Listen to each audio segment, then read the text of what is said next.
I have just drawn a gorse flower, and I'm going to put it onto the size of an artist trading card, but watercolour paper. In this instance I'm using Saunders Waterford to see what that's like. It's a hot press paper. So I've traced my drawing onto a piece of tracing paper. I've turned my tracing over, and I've gone over the line again with a fine pencil.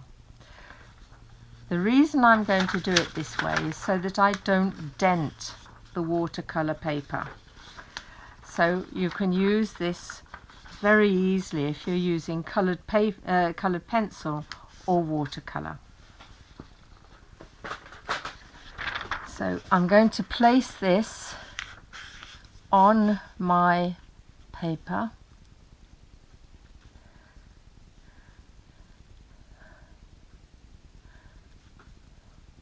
and I want it to be more or less where it was before. You see, I've got my lines of where the size of the artist trading card, so this is going to be the size of my work. Now then, I'm going to use this tool, which is very smooth, and it's very easy to use. You can use the handle of a spoon. Sometimes I've been caught out without having anything with me other than a few paintbrushes. So if I were to use a paintbrush, I would use the smooth end, but I would not do it like that. I would make sure that there's no sharp ends, because I don't want any grooves in the paper. So I just do it like this. Now then, you see what happens? So it is very easy doing it with a paintbrush.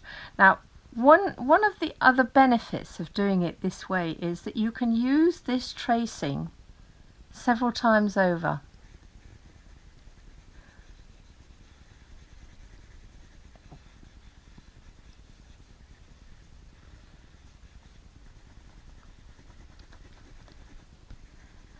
You just rub gently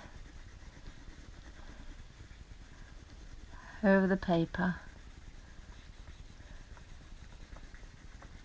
over the tracing, and it will leave a tracing behind which will just be lying on the top of the paper, and it won't be ground in.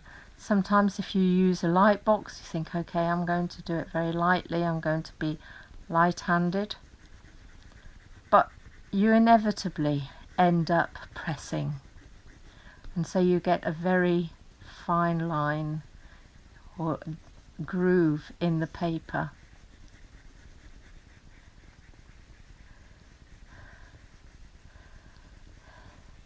Obviously, if you're using watercolour, then the water will lift the paper to a certain extent again, not completely. With coloured pencil, you certainly don't want any grooves in the paper, because then you're really stuck.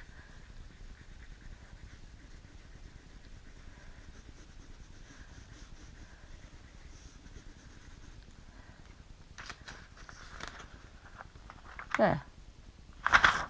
So I've got a nice tracing. There's no grooves in the paper, and obviously this is much too dark. You have to check off your design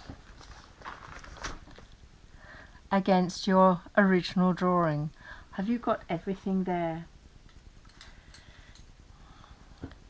Now, I really don't want to risk pressing here, but I will put in a couple of marks very gently where I see that I've missed it, and you can feel that it's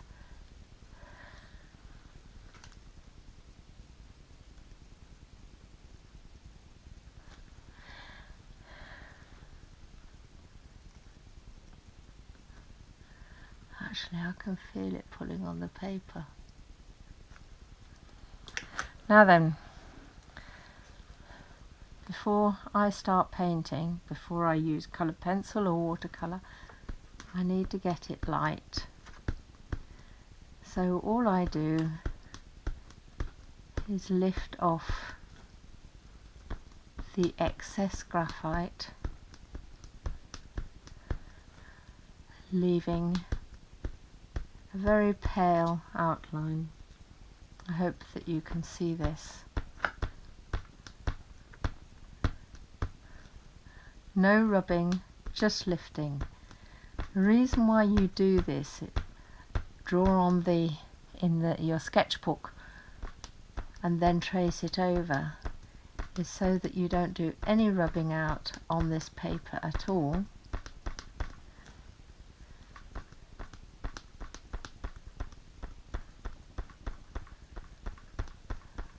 There.